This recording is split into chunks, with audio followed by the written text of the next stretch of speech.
We are live. Thank you for joining us again at Elements of Wellness, where we do live trainings every other Tuesday, ideally, but we've gone internationally instead of just locally. So we're dealing with a lot of different time zones. If you are watching the live stream on Facebook, please just hit that like button. Tell us where you're from, what time zone it is where you are, and let us know some takeaways that you're taking. And without further ado, I'd like to introduce Jessica Lyn. She's from the States and she is a sacred interactions coach. And she believes that our emotions are not liars, like me, and that they all have messages for us. And it's just about learning what these emotions of ours needs. And we as women, we know we get a lot of them. So, Jessica, please, I'm going to give the mic over to you and have at her. Oh, thank you. And Jody, I'm super excited that you invited me to talk about emotions because I'm kind of a geek in that area. So I'm super grateful to be here.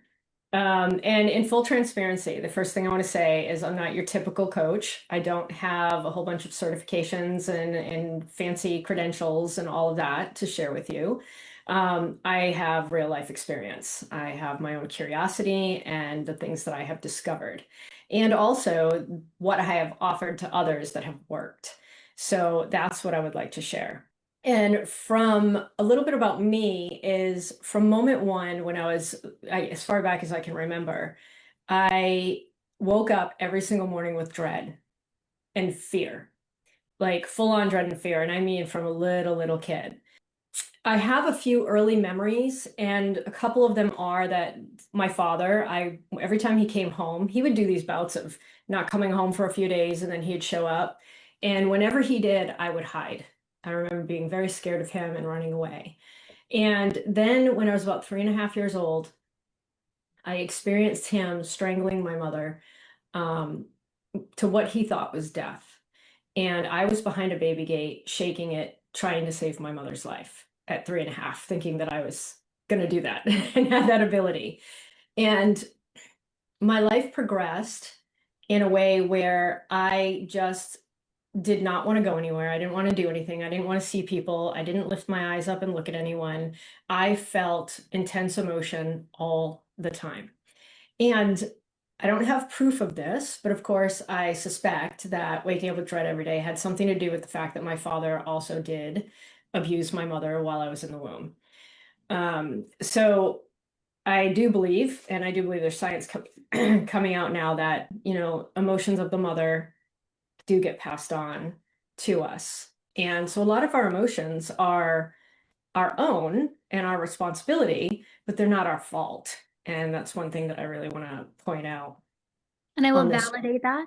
I'll validate that the science is already there, that what mom feels, baby feels, mom experiences, and it actually affects the medulla growth of the baby's brain. And the more fear the mom is in, the smaller that medulla is developed in that brain. Yeah, that makes total sense. Yeah. And so that is what I experienced. You're basically describing my little brain. At that point, my parents did get divorced, and I was fortunate to move in with my grandparents and my mom, of course, and my little brother. And I had a great big family that loved me a lot, and I always knew I was loved. But the problem is that though I was no longer around my father, the emotions didn't go away. So here I am now, growing up, going through middle school, my teens, and I am not reaching my potential because every time I got to that point, I would shrink. I would pull back. I would think, why bother? What's the point? It's all going to get taken away from me. All kinds of things like that I didn't understand, but the emotions were so intense that it held me back. And it took years and years before I realized that in my 40s, I was still stuck behind a baby gate, to be honest. But that took me on a journey. Here I am, 20 years old, and I'm in relationship after relationship that's showing up with the same patterns over and over and over again. And those patterns are I give and give and give. I feel unseen. See if anyone hears any familiarity in this. I feel like a doormat. I feel taken advantage of, and I don't understand. I don't get why no one's willing to show up for me like I show up for them. And I'm in my 20s. So at this point, I was fortunate to have a friend's mother ask me a gazillion questions and not give me any answers, but hand me a book. And the book was called Creative Visualization by Shakti Gawan, I believe is how you say it. And I dove into that book, and for the first time, it gave me a sense of the fact that I had the option of not being powerless. And I didn't know if that was true yet, but it gave me that sense. And it gave me a lot of exercises that I dove into, and I started to find out that I had power hidden in me behind those emotions, that I needed to face those emotions to get to that power, to get to that wisdom, to get to that piece of me that was scared and didn't want to come out. And that's when my journey started. So I am 54 years old now. I've been diving into, as you mentioned in one of your posts, I'm an emotional enthusiast, exploration enthusiast. I love exploring emotions now because once I discovered the very first time that I faced my emotion and I received wisdom about who I was, it blew me away. And I've just been so intrigued ever since. There's one other piece to this that is really, really critically important. And that is that my mom was a single mom, and something happened when my father treated her that way. And when we moved in with my grandparents, she had already shrunk. And from that point on, she was just illness after illness after illness and sick and sick. And so she didn't work. We had very little resources and very little money. Are still living with my grandparents, but she's already shrunk. And yes, she's getting sicker and sicker. And the thing that happened was I am a little kid wanting things. I'm wanting to explore life. I'm wanting adventures. I'm wanting what other kids have. And I realized that every time I asked for something that she couldn't give me, it broke her heart. And so I decided that wanting things equaled pain. Pain for myself in regards to the disappointment, and then pain for the people that couldn't give it to me.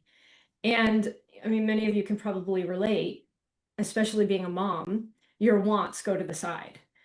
Well, in this case, my wants went to the side because of my mom, not because I was a mom. And here I am later in life in my 30s, doing this journey and discovering that I have no idea how to even want things. I have no idea what I want. I don't know how to even reach that. And I'd already done a lot of work since my 20s that brought me to this conclusion. But now I was on a journey of how do I figure out what it is I want? Or does that mean I don't even know who I am? So it was a really, really eye-opening situation and also a very scary one. I'm not going to, sugarcoat this and say this isn't a sometimes scary journey, and it's courageous. But what's on the other side of that? Keep going the way you're going and be scared anyway and feel powerless anyway. So I chose, if I was going to feel powerless, I was going to feel powerless in the face of finding my power and hope that it was temporary. Yeah, exactly. So I always, I was realizing that feeling invisible at this point was my fault, because I was the one that didn't know what I wanted. I was the one that would shrink. I was the one that would put my wants aside. And I thought, okay, that has something to do with feeling unseen, feeling invisible. Let me investigate this. So I just want to read a couple emotions, or actually it's a pretty good list of emotions or terms that I myself have written down over the years. And I just want you to feel into them and see if any of these fit for you.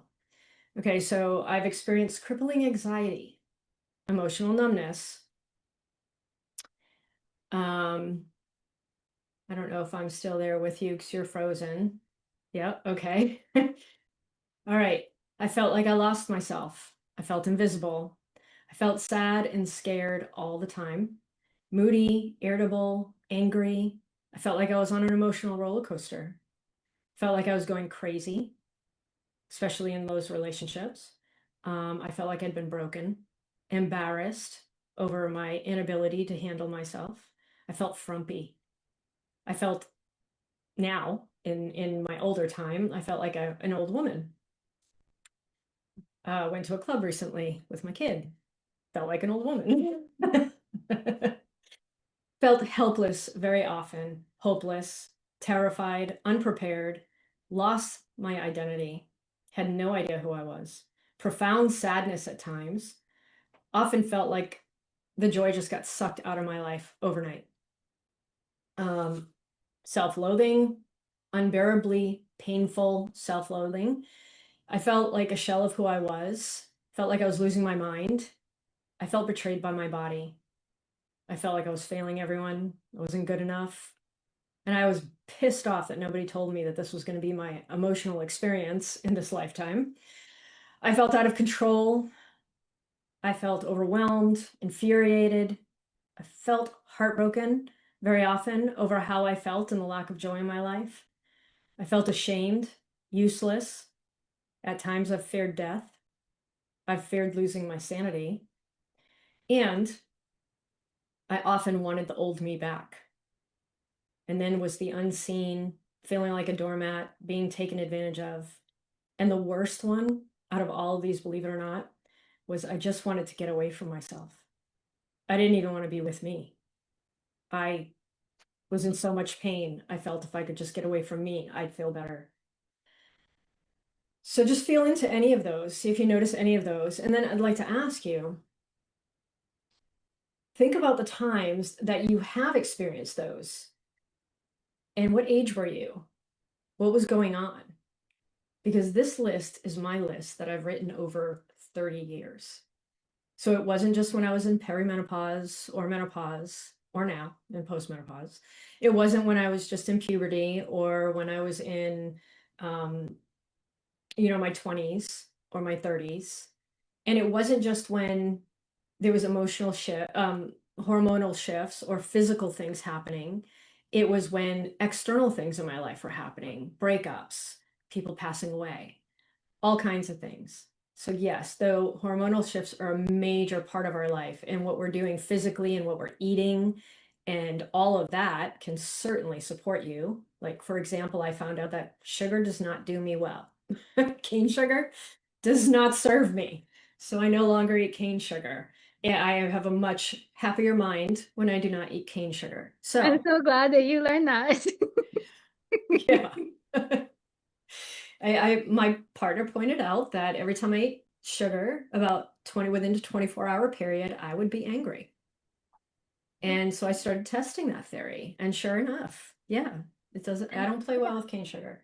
And most people don't, to be honest, but not many people are willing to clean their system and then test that theory. But it's so worth it. And I will warn you, cleaning my system of cane sugar was like going through withdrawals of a drug. It was intense and also gave me a lot of experience in the emotional realm and how to deal with them and what to find, what is behind your emotions. So, where was I? Yeah, so it brings me to, if we didn't have emotions, think about it for a minute. If we did not have emotions, what would you be? Who would you be? What would your life be like? And how could you enjoy any of it? In joy and emotion. How could you experience joy? Which is what most of us are going for. We're not going for all the things we're going for externally. We're going for joy. Even if you want the big house, the big cars, the partner, all the things, you're usually going for joy. So now that we know that you can't really have the human experience and a joyful life without the full spectrum of emotions, maybe that can shift you into a place of, okay, maybe emotions are necessary for this human experience, and maybe they're not so bad. But what about the times that you've been served an emotional cocktail that you did not order? And all of a sudden you are feeling 15 emotions all at once, half of them contradict each other, and you don't know what to do with yourself. And you're certainly not enjoying it. So this is hopefully will last for the next 4 minutes because I'd like to bring you through a little bit of an experience. And what I ask of you in this experience is literally to notice what you notice. That's it. So don't think you're doing it wrong. Don't think you're doing it right. If your experience is different than what I'm saying, go with it. Go with your own experience. Trust yourself. Trust your intuition. So I'd ask you to just kind of set an intention that you're going to get whatever serves you out of this. And then close your eyes, keep yourself in an open position, comfortable and relaxed. And now just remember a moment that you were hugging someone that you really loved and you felt so good with. It could be someone from the past, someone of today. Maybe they've passed on, maybe they're still alive today. It could be anyone that you feel incredibly comfortable with, and maybe you miss hugging them and you want a hug from them right now. With your eyes closed or your gaze softened, go ahead and bring that memory up. And if nothing comes to mind, make it up. Wrap your arms around them. Feel them wrap their arms around you. Go in for a nice squeeze. Feel what your heart feels like. Maybe if you can see it, take a little walk around. See what their face looks like, what yours looks like. Feel what your face looks like. Are you smiling? Is there a certain look on your face? Really take in as much of this experience as you can. And even if it had a color, whether it's an image or a feeling, if it had a color, what would that be? Make it up. And then one last time, focus in on your heart. Lift the corners of your cheeks and your lips, and even with your eyes, smile with your eyes a little bit. And thank this person for showing up for you today, even if it was somebody you're pretending. Thank yourself for calling in a special moment. And then, as to the best of your ability, just draw all of this warm, fuzzy, yummy feelings, just draw them into your physical body right now. And if it helps, put a smile on your face. And draw it all in, soak it up. When you're ready, come back to the room.